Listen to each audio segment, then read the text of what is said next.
আমাদেরকে ভালো রেখেছেন কে? সব সময় প্রশংসা হবে যার, তিনি কে? আপনাদের 1 নম্বর হসপিটাল ইন্ডিয়ার কলকাতার পিজি, এখান থেকে ফেরত দেয়া রোগীকেও পুনরায় যিনি সুস্থতা দিতে পারেন, তিনি কে? প্রত্যেককে আসামি খোঁজে শাস্তি দেওয়ার জন্য, জেল খাটাবার জন্য, হাতে হ্যান্ডকাপ লাগানোর জন্য।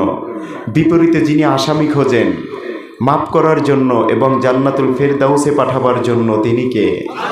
বিনিময় ছাড়া পৃথিবীর কেউ কিছুই আপনাকে দিবে না, বিপরীতে শূন্য দিলে পূর্ণ করে দেয়, তিনি কে? কারো বাড়িতে বারবার যাইবেন, আস্তে আস্তে মেহমানের ইজ্জত কমতে থাকে। কাউকে বারবার ডাকবেন, ডাকনেওয়ালার মর্যাদা গুরুত্ব কমতে থাকে।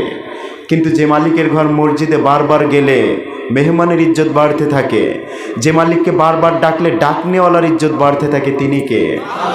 ওই আল্লাহ বসতে তৌফিক দিয়েছেন। আপনারা খুশি নাকি বেজার? নাম ভিন্ন, দল ভিন্ন, ঠিকানা ভিন্ন, চিন্তাধারা ভিন্ন, চেহারা ভিন্ন, তবুও কোরআনের এই মেলায় বসতে তৌফিক দিয়েছেন, এজন্য আমরা খুশি তো ইনশাআল্লাহ? যারা হয়েছেন খুশি, মনে নিয়ে খুশি, মুখে নিয়ে হাসি, আওয়াজ দিয়ে বেশি হয়ে যাক না একবার সুবহানাল্লাহ। আওয়াজ দিবেন তো, খুশি হবেন, তিনি কে? আল্লাহ। তো সে আল্লাহ বসতে তৌফিক দিয়েছেন, আল্লাহর জন্য আমরা শুকরিয়া আদায় করলাম।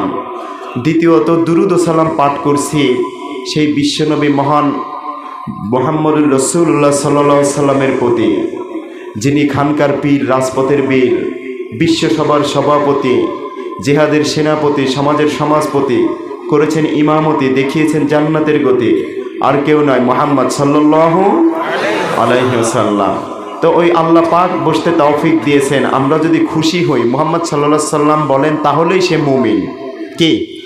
ইবাদতের খুশি যার অন্তরে, সেই হচ্ছে মুমিন, বলেছেন মুহাম্মদ সাল্লাল্লাহু আলাইহি ওয়াসাল্লাম। তো বসতে পেরে আমাদের ইবাদতের খুশি আছে তো অন্তরে?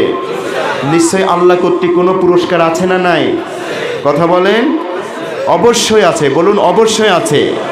পুরস্কারের ধরনটি কেমন হবে এটি বলেই আমি সরাসরি আয়াতের তাফসীর শুরু করব। বলি ইনশাআল্লাহ।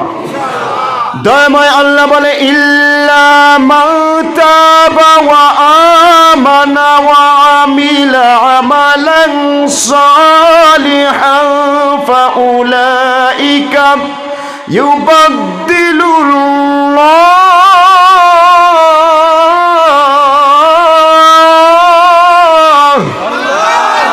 আল্লাহ ডাক দিয়ে বলে, ওই ময়দানে যারা বসে আছে ফেরেশতা, ওই আসাম রাজ্যের ভেতরে যারা কোরআনের তাফসীর শোনার জন্য বসে আছে, আমি দয়াময় আল্লাহ তোদেরকে সাক্ষী রেখে ওদের জীবনের সব গুনাহ আমি মাফ করে দিয়েছি।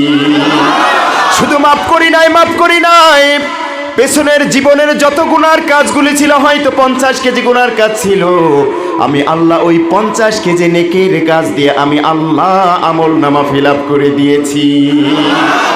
আপনার 500 কেজি গুনার কাজ আছে, অথবা 50 বালতি গুনার কাজ আছে, রূপক।